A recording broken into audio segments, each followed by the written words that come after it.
Willkommen bei Rubato, deinem musikalischen Studierendenfutter. Heute erwartet uns ein Interview mit Thomas McMillan. Es geht um Radiohead, die Arbeit als Musikwissenschaftler, aber auch das Leben als Musiker und Komponist. Das Interview wurde auf Englisch geführt.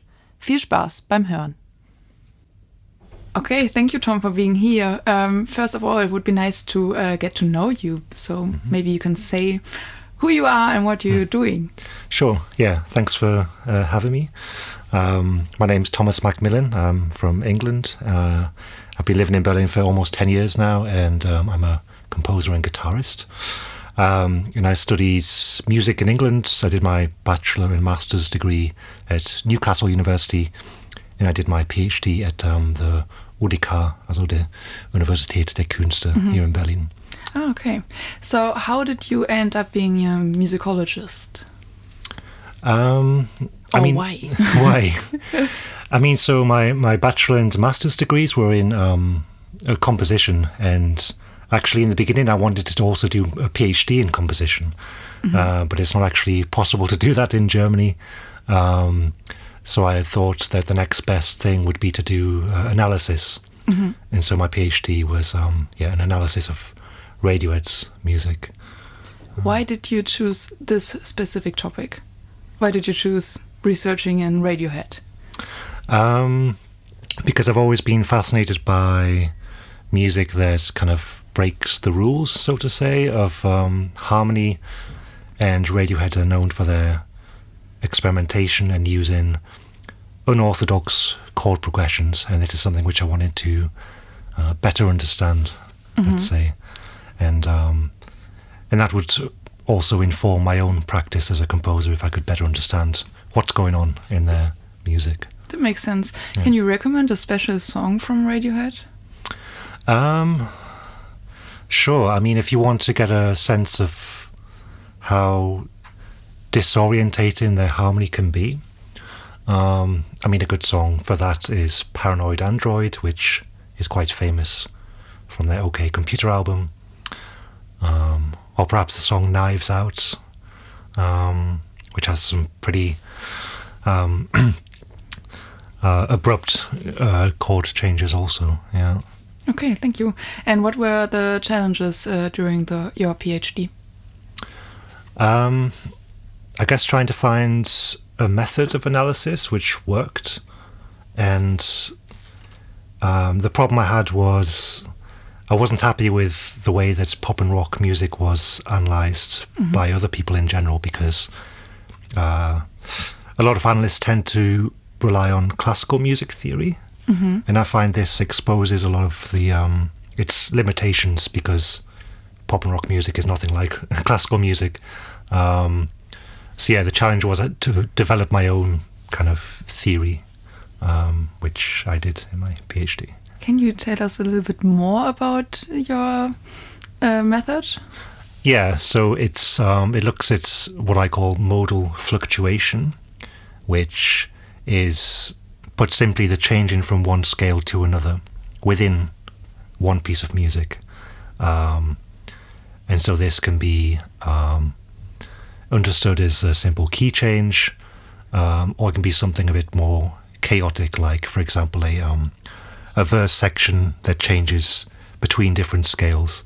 And so I found a way of measuring the distance between certain modes. For example, you can change one note of a scale to transform it into a new scale. So this would be an example of a mild modal fluctuation. Whereas if you have to change, for example, 3 or 4 notes of the scale to turn it into a new one, that would be like a more chaotic fluctuation. So I measured these fluctuations in terms of the distance between different scales, if that makes sense, and kind of ranked the songs in terms of how wildly they fluctuate. Yeah. And is your method, or do people use your new method right now? Do you know anything about this? I mean, that would be nice, hopefully, but I haven't heard of anybody using it so far. But that was the intention, yeah, because it's not only a way to perceive Radiohead's music, but also it may offer a way to perceive rock and pop music more generally. through these kind of modal transformations. Yeah. Because lots of other bands use them. I mean, like Nirvana, for example, or a lot of other grunge bands. People like Björk. Yeah. It sounds a bit complicated, right? Just by hearing it, but it sounds like a good way. And what did you find out? So one of the things I found was that even the songs which I thought were quite basic and straightforward actually had some very complicated things going on in them. There's a song called Let Down, for example, which is fairly standard, or you could perceive it as being basically in the key of A major. But then within this song, there's like a 5/8 guitar pattern, which is superimposed over the 4/4 texture. And there's always kind of small things like this happening, even in the most basic songs. And I guess overall, I found out that just this phenomenon of changing between different scales is really happening a lot. It's extremely prevalent in almost every Radiohead song is doing it. It's hard to find a single song which stays within one key, for example. That's kind of the exception rather than the rule. Okay, that sounds interesting. Yeah. And do you still like Radiohead? I have to say I listen to them a lot less than I used to, because for almost 3 years I was listening to them very intensely and often the same song over and over again to try to hear every single part. I mean, of course I still like the band and I love the music, but I think I haven't listened to them as intensely as before, let's say. But I think it's good, and it's a good sign that you still like them and are listening to them. So it's good that you aren't done with it. Yeah, no, for I have sure. my PhD. I don't want to listen to it anymore. So this is really nice. Yeah. And you already worked in the field of musicology. What were your experiences? So I've done some teaching at the UDK. I did 2 seminars, one which was the analysis of popular music, and where I tried there to kind of use what I learned from my PhD studies to kind of push this method of analysis which is separate from classical music theory. And the feedback I got from that was really nice. I think it's not, even today, popular music is sometimes not taken as seriously as classical music, which is quite absurd in my opinion. Music is music, or should be. Yeah, exactly. And of course, classical music is probably, if you think of it in terms of parameters, it is the most complex in terms of harmony, let's say. But then pop music has incredibly complex timbres or rhythms, or there's other parameters which take priority, right? So it's not that it's... And of course, if you try to use this harmonic analysis based on classical music on pop music, it's going to tell you that it's super simple. I think that seminar had really good feedback.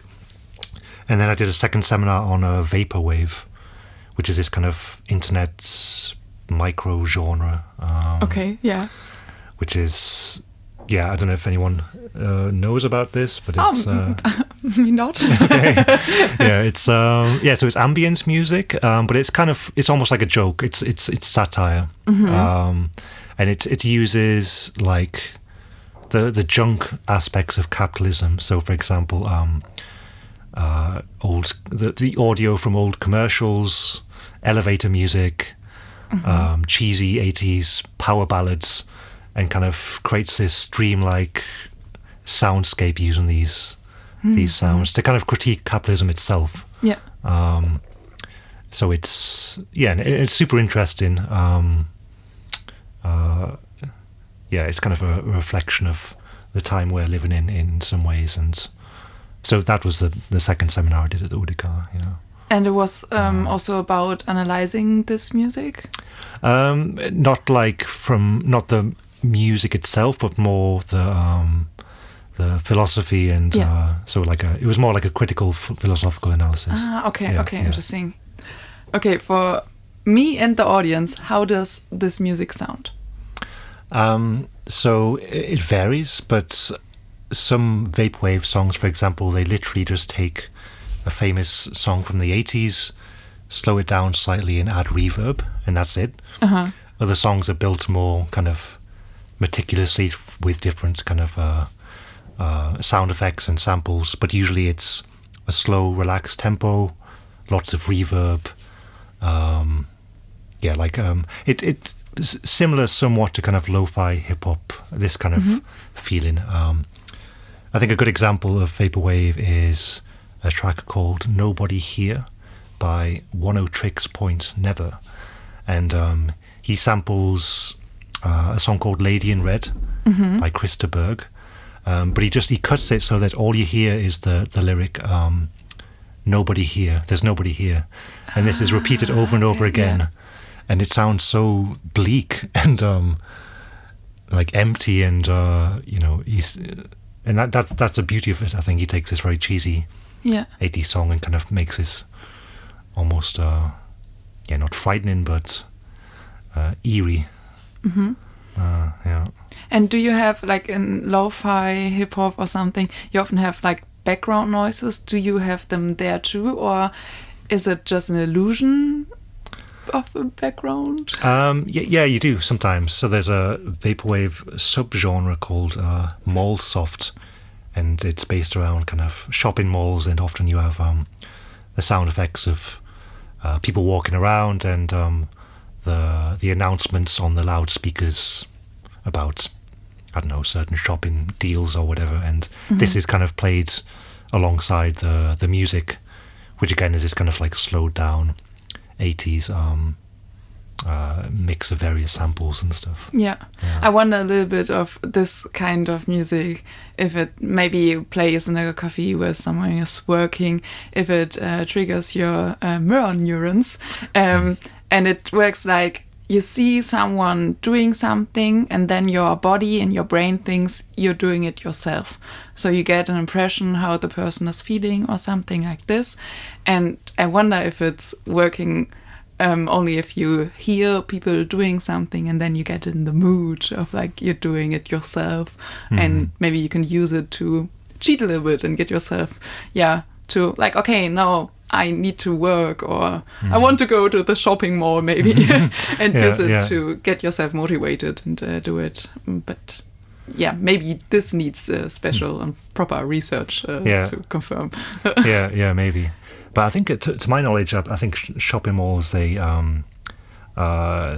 did do research to find out which music has effects on shoppers, right? Or there's a reason why they always play very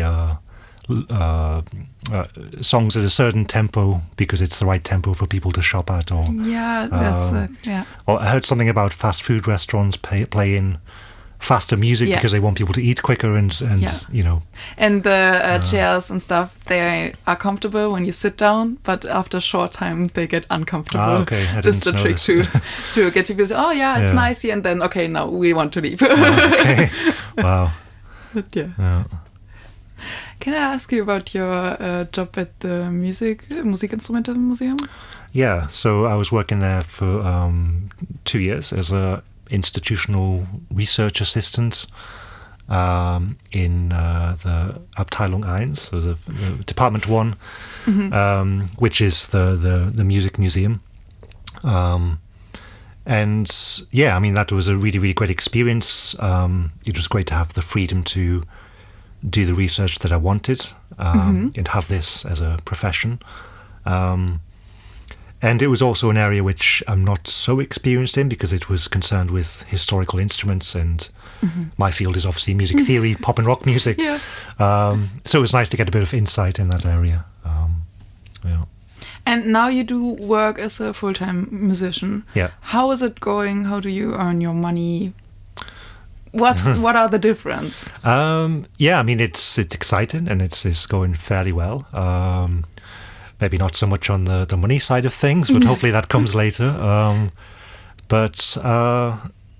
it's quite liberating, to be honest, because I've had ideas for many years of for compositions, and obviously my background in composition. So it's a real joy to be able to do this fully concentrate on it. But yeah, there's a lot to it. It's not just writing music, of course. You've got to think about, and it's a horrible word, but content for social media, these things, which is an absolute necessity for musicians these days. And like branding and stuff. Exactly. People need to get to know you.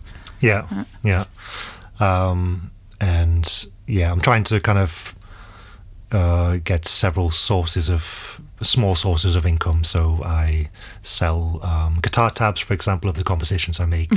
I have streaming. I sell music on Bandcamp.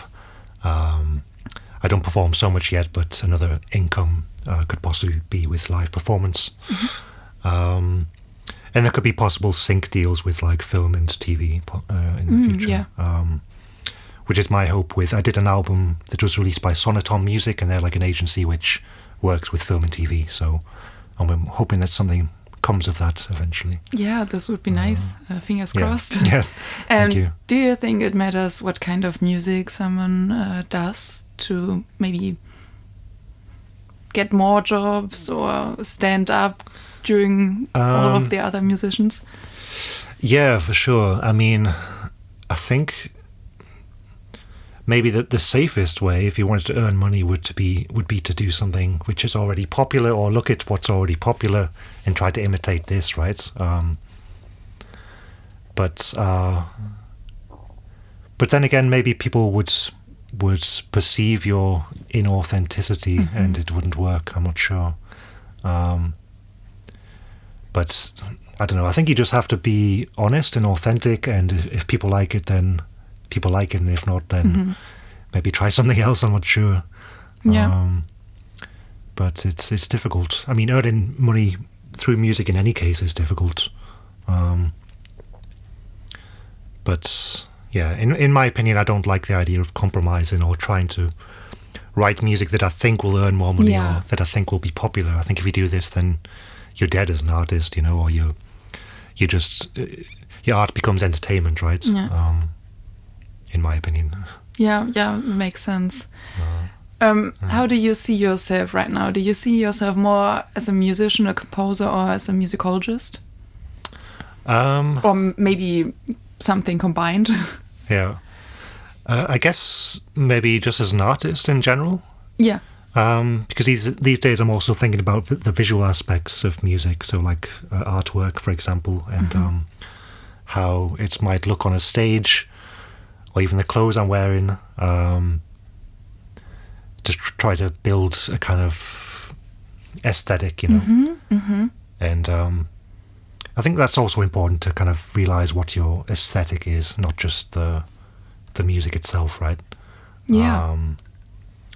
So yeah, that's what I would say as an artist. And could you imagine to work again in the field of musicology, or is it just the focus completely on doing music? Yeah, maybe. I think my problem is perhaps that I don't really have a topic at the moment which interests me so much. If I were to go back into musicology, I could imagine doing something with ambient music, maybe, or kind of explore the vaporwave side of things a bit more.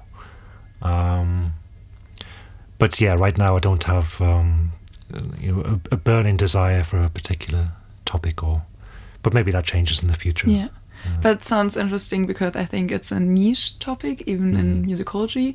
At least I haven't heard of it before, and I studied it. That doesn't have to mean anything, but I think it could be interesting and could open the field of musicology a little bit more, because sometimes I think it's a little bit narrow to historic musicology.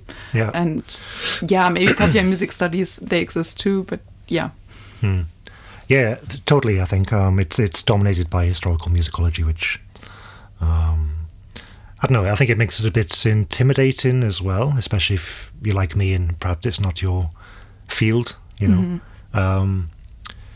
But I think popular musicology has to catch up as well.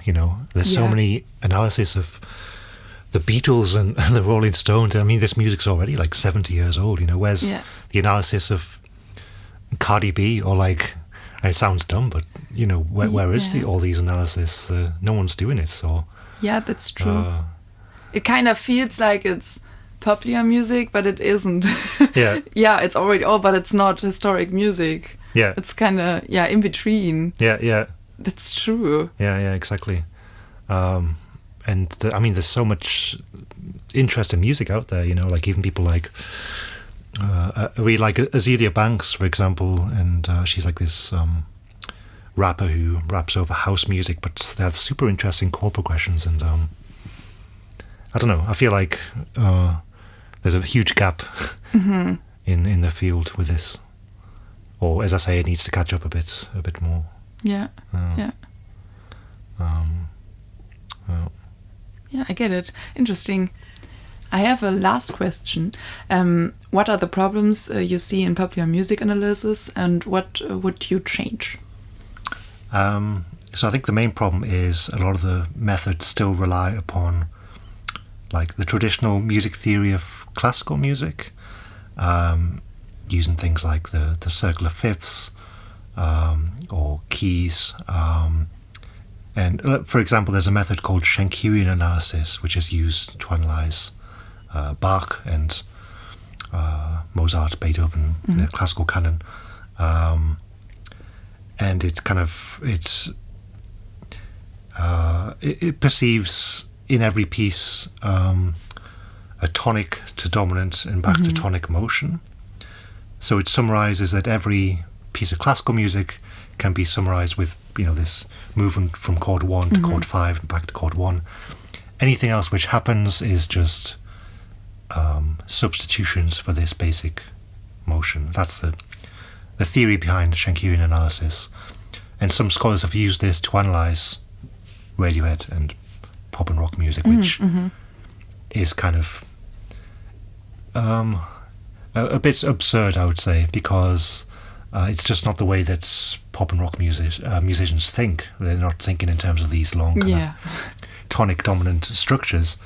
And what happens is when they do these analysis, the results show that all this harmonic sequence is incomplete. They have to write that it's incomplete, or it's it doesn't fit with their model. And of course it doesn't fit because the model is designed for the music of Bach, and so my main critique is that people keep on using these classical systems which don't correspond with the way pop and rock musicians think. It's much more closely related to the physics of the guitar, actually, and how the guitar works, for example, using one chord shape and just shifting the same chord shape up and down the neck, which creates real headaches for traditional music theory, because you're already using chords which are not in the correct key. But actually it's very, very normal in rock music to do this. And it makes sense, because it seems way easier. Yeah. So there's a huge gap between traditional theory and the way that pop and rock musicians play music. The two things don't go together, and that's my main issue with it. So I would say it needs to prioritize the physics of the sound, and prioritize other parameters other than just harmony, and realize that things like timbre and rhythm are equally as important in pop and rock. You have things like when distortion is used, you have the overtone series being amplified, and this creates also how can I put it, certain harmonies which a typical classical analysis wouldn't perceive. They just perceive this very simple power chord. Oh, it's only two notes, right? It's just a C and a G and another C. But it's so much more than that, right? A distorted power chord has this whole overtone series happening above it, and yeah, so in summary, like a traditional analysis kind of robs pop and rock music of these qualities. Yeah. It simplifies everything. So yeah, that's what I would change. Okay, yeah. And maybe I think about the globalization, and I think we can't think about harmonics like we used to, because we can listen to music from all over the world, and it influences the way we see harmonics and what seems like the new normal to us. And maybe we need to include it more in analysis too, because this is what it is right now. Yeah, for sure. And I mean, in so many ways, analysis is behind. Like in popular music, some kind of some forms of microtones are standard practice, like blues, for example. Blues singers are always hidden notes which are in between the notes. Also on guitar, these kind of microtonal bends are totally standard and have been for 70 years, and still these are elements which are missed often in analysis. Yeah. But yeah, and on the globalization thing, I think I read something promising where I can't remember which software it was, but there was some kind of company that makes DAWs, and they proposed that they wouldn't make equal temperament as a standard tuning as a way to kind of decolonialize sound technology. Okay, yeah. Which I find quite fascinating, because it's true. I mean, we're used to equal temperament, but it's only one possible method. Yeah, it is true. Thank you so much for being here. Thank you for the invite. Yeah, you're welcome, and I hope we hear more from you.